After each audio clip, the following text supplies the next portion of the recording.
Welcome back again. And everybody knows that Sean and Abby were in Sosua in the Dominican Republic. And I just went there, I think, last month or the month before.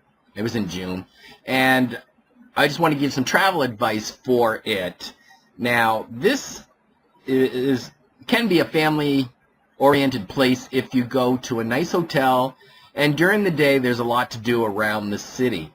But at night, there's really not so much. But there's like a monkey island you can go to where you can actually pet monkeys. And there's some zip lines you can actually go to and zip. I was actually going to do this, except for the fact they wanted $70 or $140 a day just for the trip to go for 4 or 5 hours. And I'm like, I don't know if I want to spend $150 just to go on a zip line. But well, I wanted to go because I got a selfie stick that rotates, so it points at you, then points straight ahead, and you can flip it back and forth. I said that would be so cool on a zip line. Oh, I gotta do it. But like I said, the tours were a little bit too expensive. And so my advice, if you're going to Sosua in that area, is make sure you get a hotel that's centrally located, close to the beach, and if you do a tour, they're there to pick you up. And there's something to do in the hotel at night. Okay, so let's just go back from the scratch from the beginning.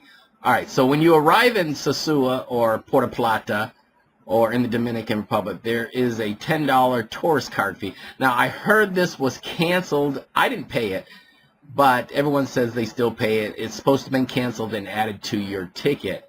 So maybe you have to pay, maybe you don't. But just take $10 extra for the tourist card, a $10 bill, and just to be on the safe side in case they do ask you. I know like in Cambodia and Thailand, they used to have exit fees. Oh, in Philippines too. I think they may still have it. But you had to pay 500 pesos, which is like $10. So you had to pay like $10, $15 each country to leave the country. And so when they stopped doing it in Cambodia, just like some of the airport officials just didn't get the memo, and so when somebody asked about it, they sent them over where they collected the fees, and people were still paying, and you know that the government really got their $15 per person, you know what I'm saying? And they knew that I knew about it when I walked up there. Oh no, just go. And so anyways, take $10. And when you land, make sure you clap your hands and cheer it out, because the people are going to be jumping up and down on the plane, hooting and hollering like you just survived a terrible plane crash. And I've never seen anything like it. And it actually brought a smile to my face, because these people are so happy when they get there. They're clapping, and the only thing they didn't do was sing the national anthem or stand up and start dancing on the plane. But they are having a good old time when the plane touches down. And when you get out of the airport, they actually have one of those bands, the local bands, like Dominican music bands. They're playing in the airport as you go down the stairs. Oh, it's beautiful. I love it. And the colors there are just, oh man, it's just awesome. And so you go through customs. It's a very small airport in Puerto Plata. And so this is the part that I also don't like, is the taxis. They think they're the schnizzle just because they have a card and they can take you. So they overcharge you on everything. Same thing in Mexico City. They want to overcharge you on everything. So if you want to take a 20-minute ride, 15-minute ride, they're going to charge you $60, $70. You know, in the Philippines, I took a 90-mile trip, which is like an hour, hour and a half, and it only cost, what was it, $60. Hour and a half, $60. Dominican Republic, 20 minutes, $60. You do the math. So they really think, some of these taxi drivers really, truly think that they can overcharge tourists. And that's a bad thing right there. So that's one thing there. They have pretty much the food that you need at the grocery stores. And everything's pretty, what would I say? Everything's pretty modern there. So you don't really have to go out and bring anything special. If women, if you bring in deodorant and shaving cream or something in a can, a body spray, check it into your luggage, because you don't want it to be taken out. So check it into your luggage and lock it up. And everything else is pretty common. They have a lot of people that are going to street hustle you, trying to get you to buy stuff. Don't buy from them. The guy was trying to sell a box of cigars for like, what was it, $20, $30, something like that for like 10 cigars. You could go into the grocery store down the street and pick them up for $3. I think it wound up being like 70 cents a cigar. So it was like $7 maybe it was. What it was is I picked them up and I took them back, and actually people actually enjoyed them. They said they weren't that bad. And these guys that smoke cigars, I don't smoke cigars. I don't smoke generally. And so you can get the stuff at the grocery store a lot cheaper than you buy it from the vendors. They have a stone there called Larimar, and it's almost like turquoise. It's a white stone with blue matrix. And it's very inexpensive, but it's only found in the Dominican Republic. So it's only mined there, which I don't understand why it's not more popular than it is. But it's a very beautiful stone. And you can pick up earrings for about $5. I mean, I'm not lying. $5 a set of earrings is not bad at all. And so then, let's see, what else is there? You can go to Alicia Beach. Alicia Beach is pretty much dead, so you don't have to worry about, it's dead during the middle of the week. So you can actually go there. And this is what also I liked about the Dominican Republic, is nobody hustles you. I mean, one time I was on a beach in Vietnam, and I'm sleeping, and there's nobody on the beach. I'm talking 2 miles. So you could look down 2 miles one way, and there was nobody. You could see a group of people down at a hotel about 2 miles down. And I'm on the beach sleeping. And you know, you get a feeling sometimes when somebody's watching you.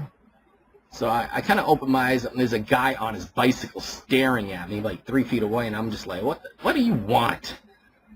And he sees me, and he comes over with some postage stamps from Vietnam. I don't collect postage stamps, so I wouldn't want them. And I'm like, no, that's okay. I don't want them. I want to be left alone. But as soon as he started showing me these postage stamps, about 9 other vendors started running over, shoving stuff in my face. And all I want to do is sit at the beach and relax. And I got 20 people shoving, I don't know, like cheap jewelry in my face, beads in my face, postage stamps, pork on a stick. I don't know what they were selling. I just got up and had to go to the hotel. They just ruined my whole day. But they don't really do this in Colombia. They will ask you if you want a beach umbrella, some lounge chairs to sit on, and if you want water, and they overcharge you for the water. They charge about $2 for a 25-cent glass of water. Nah. So, other than that, I really like, now if you went down to the other beach, I can't think of the name, and that beach there, there's a lot of people, and there's a lot of vendors right on one side of the beach, and you can actually eat lunch and look at the ocean. I mean, you can't get that, and the lunch is probably $6, $7, $8. It's not very expensive, and the people don't bother you. Come down, there's music playing, it's a party atmosphere. I mean, it's just really nice. But like I said, in the evenings, there's nothing to do there. Everything's closed down. And I mean, other than that, I mean, if you go, if you're in a resort, at least at the resort, you can actually party it up and have a very good time. And so I think that's really what I got on the Dominican Republic. And make sure when you come back, you get some white Henny. Buy some white Henny when you come back.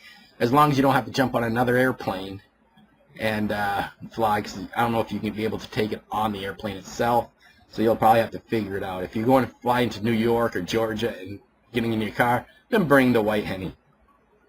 And like I said, be careful of the taxis because they're going to overcharge you.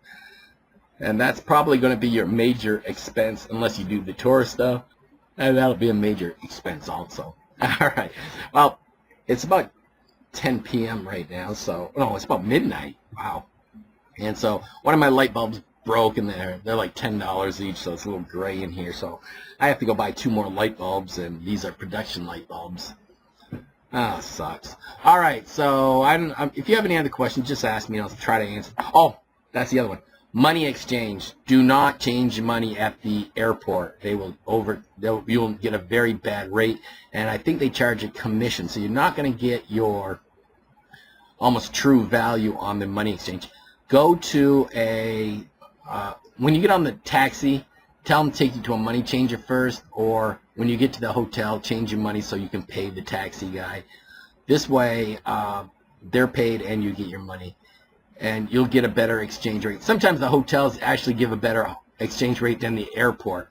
So just make sure on the money exchange, just go there, change your money to pay the driver, and change your money at the money changer, and then they'll be good. Now, some of these taxi drivers, I mean, I've had this, drop you off at the hotel, I need to go to the money changer. Now they're charging you all that stuff to pay them. Oh, I can't stand that. They're trying to overcharge you. You're trying to pay them, and they're trying to charge you to pay them. Hate taxis. Ugh. Other than that, that's it. I mean, got any questions? Please ask. Thank you.